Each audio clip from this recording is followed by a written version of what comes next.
আসসালামু আলাইকুম। যাদের মোটা রাবার লাগানোটা কষ্ট হয়ে যায় বা যারা পারেন না, তারা যদি এই ভিডিও দেখেন, আশা করি পরবর্তীতে আপনাদের প্রবলেম হবে না। প্রথমে পায়জামাটাকে ভাঁজ পিসটায় নিয়ে চিকন ভাঙা দিয়ে একটা সেলাই করে নিচ্ছে। আপনারা দেখতেই পাচ্ছেন, চিকন 1 সুতা বা 2 সুতা এরকম একটু ভাঙা দিয়ে সেলাই করে নিচ্ছে। এই যে রাবারটা জোড়া লাগিয়ে নিচ্ছি।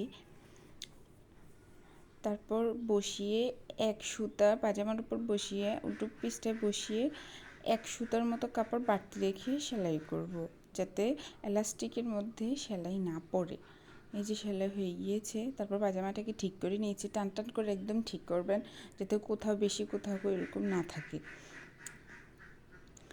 যখন এই উপরে সেলাইটা দিবেন, তখন অবশ্যই পায়জামা টান রাখবেন যেন কুচি না থাকে, তাহলে পরবর্তী কুচিগুলো ছুটে যাবে।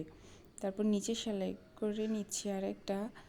এই যে টান রাখবেন, আপনারা এই সেলাইগুলো করার সময় অবশ্যই টান টান রেখে সেলাই করবেন। আমি আবারও বলছি, টান রেখে সেলাই করলেও পরবর্তীতে দেখতে সুন্দর দেখা যাবে আর কুচি খেয়ে থাকবে না।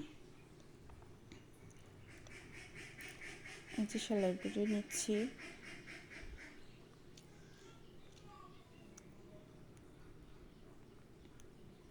এই তো হয়ে গিয়েছে, দেখুন। টান টান করে সেলাই করলে হয় কি, পরবর্তী